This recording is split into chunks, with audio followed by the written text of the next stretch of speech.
আমরা তো সব সময় চিকেন চিলি বিফ চিলি খেয়ে থাকি। আজ আমি তোমাদেরকে ফাঁকিবাজি একটা রেসিপি শিখিয়ে দিব, যেটা হচ্ছে এগ চিলি। কিন্তু সব সময় মাংস থাকে না যে তৈরি করে দেব, আর তাছাড়া মাংস দিয়ে করা আমার কাছে মনে হয় একটু সময়েরও ব্যাপার। কিন্তু বাচ্চারা কিন্তু সব সময় এই ধরনের রেসিপিগুলো অনেক বেশি পছন্দ করে, ওরা তো এই ধরনের রেসিপি হলে আর কোনো কথাই নাই। সো আসসালামু আলাইকুম আপুরা, কেমন আছো তোমরা সবাই? আমি কিন্তু অনেক বেশি ভালো আছি। তো এখানে আমি প্রথমে 3টা ডিম ভেঙে নিলাম, আর তার সাথে দিয়ে দিলাম লবণ, সাথে দিয়েছি গোলমরিচের গুঁড়া। এখন খুব সুন্দরভাবে এগুলোকে মিক্স করে নেব। তারপর একটা অ্যালুমিনিয়ামের যে ওয়ান টাইম বক্স আছে, এটার মধ্যে একটু তেল ব্রাশ করে নিলাম। তার মধ্যে হচ্ছে আমরা ডিমের ব্যাটারটা দিয়ে দেব। আমি কিন্তু অনেক ভুলভাল কথা বলি, আমার কথাগুলো হচ্ছে একটু বুঝে নেও। তো যাই হোক, তারপর এখানে আমি এটা গরম পানির মধ্যে এটাকে সেদ্ধ দেব, মানে ভাপ দেব। তো ঢাকনা দিয়ে দিলাম ভাপ দেওয়ার জন্য। আর এখানে দেখো আমি একটা বড় সাইজের ক্যাপসিকাম নিছি, একটা গাজর নিছি, তারপর হচ্ছে এখানে পেঁয়াজও নিছি, একটু বড় বড় করে কেটে নিয়েছিলাম। আমার গাছে একটা বটবটি ছিল, সেটা নিয়েছি, আর লাল লাল কাঁচামরিচ কেটে নিয়েছি। তো 10 মিনিট পরে আমি এটা চেক করে দেখছি যে এটা কিন্তু সুন্দরভাবে সেদ্ধ হয়ে গেছে। তো 10 মিনিটই সেদ্ধ করবা, দেখা যাচ্ছে মাঝখানে কিন্তু কাঁচা মানে থেকে যেতে পারে, কারণ হচ্ছে এখানে 3টা ডিম আছে। তোমরা চাইলে আরও বেশি ডিম দিয়েও করতে পারো। তো এটাকে ঠান্ডা করে নেব। ঠান্ডা হওয়ার পর আমি হচ্ছে এটাকে এই যে চারো সাইড দিয়ে আর কি ছুরি দিয়ে প্রথমে আলগা করে নেব। তারপর হচ্ছে তোমাদের মন মতো সাইজ দিয়ে নিবা, যদি বড় খেতে চাও বড়, ছোট। আমি একেবারে ছোট ছোট করে কেটে নিয়েছিলাম যাতে অনেকগুলা হয়, বুঝছো? এটা হচ্ছে আমার চালাকি, যাতে মানে বরকত হয়। ছোট ছোট করলে কিন্তু বরকত হয়, তাছাড়া ভেতরে মশলাগুলোও খুব সুন্দরভাবে যায়।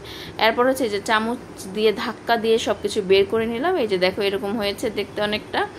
তো এখন হচ্ছে আমি একটা ব্যাটার করে নিয়েছি। তার আগে হচ্ছে যে কড়াইয়ের মধ্যে আমি তেল দিয়ে দিলাম। তেলটা খুব ভালোভাবে গরম হোক, অল্প করেই তেল দিছি, 3 চামচের মতো। তারপরে যে এখানে হচ্ছে ময়দা, মরিচের গুঁড়া, লবণ, আর ছিল কর্নফ্লাওয়ার 2 চামচ। হাফ কাপ ময়দার ভিতরে 2 চামচ কর্নফ্লাওয়ার, হাফ চামচ মরিচের গুঁড়া, লবণ দিয়ে একটা ব্যাটার করে নিয়েছি পাতলা। সেই ব্যাটারের মধ্যে হচ্ছে পুরাটা আমি যে ডিমের আমাদের টুকরাগুলো দিয়ে আস্তে আস্তে করে একটা একটা করে ডিম তেলের মধ্যে দিয়ে দিছি। তেল কিন্তু বেশি দেই নাই, অল্প করে তেলের মধ্যেই কিন্তু আমি এটা সুন্দর করে লাল লাল করে, মানে লাল লাল না, হলুদ হলুদ করে ভেজে নিছি। তো এই যে ভাজা হয়ে গেলে আমি হচ্ছে উঠিয়ে নেব। একটু মচমচা করেই কিন্তু ভাজবা, তাহলে খেতে ভালো লাগবে। আর এই পর্যায়ে তুমি যদি এটা খাও তাহলে বুঝতেই পারবা না যে আসলে এটা কি ডিম নাকি। আমার জামাই তো খেয়ে আসলে বুঝতে পারে নাই, বলতেছে যে এটা কি রান্না করছো, বুঝছেন? মুখে দিয়ে সে এটা বুঝেই নাই যে এটা ডিম।